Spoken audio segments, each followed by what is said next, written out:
மனைவியை அடித்து சித்திரவதை செய்த கணவன், மருமகனை போன் செய்து கண்டித்த மாமியார், மாமியாரை அரிவாளால் சரமாரியாக வெட்டி கொன்ற கொடூரம், தடுக்க வந்த மனைவிக்கும் விழுந்த அரிவாள் வெட்டு. கணவன் மனைவி இடையேயான பிரச்சனைக்குள் மாமியார் மூக்கை நுழைத்தது ஏன்? நடந்தது என்ன?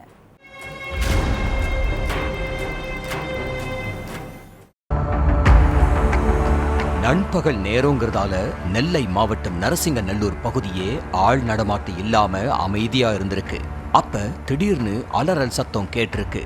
சத்தத்தை கேட்ட அக்கம் பக்கத்து வீட்டுக்காரங்க எல்லாரும் ரோட்டுக்கு ஓடி வந்து பார்த்திருக்காங்க. அங்க வள்ளியம்மாள் உடல் ஃபுல்லா வெட்டு காயங்களோட சடலமா கிடந்திருக்காங்க. சடலம் பக்கத்துல அவங்களோட மகள் துர்கா ரத்த காயங்களோட உயிருக்கு போராடிக்கிட்டு இருந்திருக்காங்க. இத பார்த்த கிராம மக்கள் துர்காவை மீட்டு ஹாஸ்பிட்டலுக்கு அனுப்பி வச்சாங்க. அடுத்து இந்த விஷயத்தை கேள்விப்பட்டு ஸ்பாட்டுக்கு வந்த போலீஸ் வள்ளியம்மாளோட சடலத்தை மீட்டு போஸ்ட்மார்ட்டத்துக்கு அனுப்பி வச்சாங்க. அடுத்து அதே தெருவுல மது போதையில படுத்து கிடந்த இளைஞர் ஒருத்தரை பிடிச்சு போலீஸ் ஸ்டேஷனுக்கு கூட்டிட்டு போய் விசாரிச்சிருக்காங்க. நெல்லை மேலச்சவல் பகுதியைச் சேர்ந்த ஆறுமுகமும் நரசிங்கநல்லூர் பகுதியைச் சேர்ந்த துர்காவும் 4 வருஷத்துக்கு முன்னாடி காதலிச்சு கல்யாணம் பண்ணிக்கிட்டாங்க. இந்த தம்பதிக்கு ஒரு மகளும் ஒரு மகனும் இருக்காங்க.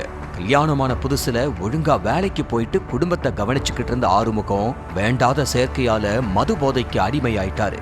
அதுக்கப்புறம் சரியா வேலைக்கு போகாத ஆறுமுகம் சம்பாதிக்கிற பணத்தையும் வீட்டுக்கு கொடுக்காம மது குடிச்சு பணத்தை அழிச்சிருக்காரு. கணவனோட நடவடிக்கைய பார்த்த மனைவி, நமக்கு 2 பசங்க இருக்காங்க, நீங்க இப்படி குடிச்சிட்டு வந்து டெய்லி பிரச்சனை பண்ணா நம்ம பசங்களோட எதிர்காலமே கேள்விக்குறியாயிரும், அதனால இனியாவது குடிக்காம ஒழுங்கா வேலைக்கு போங்கன்னு அட்வைஸ் பண்ணியிருக்காங்க. ஆனா அத காது கொடுத்து கூட கேட்காத ஆறுமுகம் மனைவியோட பேச்ச மதிக்காம அவங்கள போட்டு சரமாரியா அடிச்சிருக்காரு. அடுத்து, என்னையவே எதிர்த்து பேசுற நீ இனிமே என் வீட்டுல இருக்க கூடாது, நீ இப்பவே உங்க அம்மா வீட்டுக்கு கிளம்பி போன்னு சொல்லி அவரே துர்காவை அழைச்சிட்டு தாய் வள்ளியம்மாவோட வீட்டுக்கு கூட்டிட்டு போய் விட்டிருக்காரு.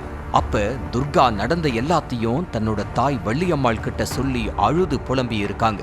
மகளோட புலம்பலை கேட்டு ஆத்திரமடைஞ்ச வள்ளியம்மாள் மருமகன் ஆறுமுகத்துக்கு போன் பண்ணி சண்டை போட்டிருக்காங்க.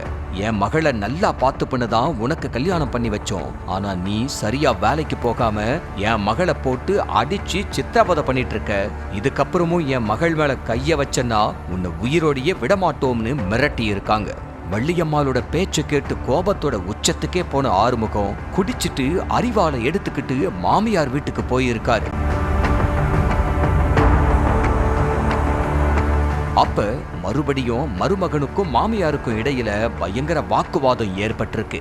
இதனால கடும் கோபமான ஆறுமுகம் தான் மறைச்சு வச்சிருந்த அரிவாளை எடுத்து வள்ளியம்மாள கை கால் முகம்னு எல்லா இடத்துலயும் வெட்டி கொன்னுட்டாரு. அப்ப ஆறுமுகத்தை மனைவி துர்கா தடுக்க வந்திருக்காங்க. ஆனா கொலை வெறியில இருந்த ஆறுமுகம் மனைவியையும் சரமாரியா வெட்டி இருக்காரு. இதுல ரத்த வெள்ளத்துல சரிஞ்சு விழுந்த துர்காவை அக்கம் பக்கத்துல உள்ளவங்க மீட்டு ஹாஸ்பிட்டலுக்கு அனுப்பி வச்சாங்க. இந்த விஷயத்தை கேள்விப்பட்டு ஸ்பாட்டுக்கு வந்த போலீஸ் குடி போதையில அதே ஏரியாவில சுத்திக்கிட்டு இருந்த ஆறுமுகத்தை அரெஸ்ட் பண்ணி சிறையில அடைச்சிட்டாங்க.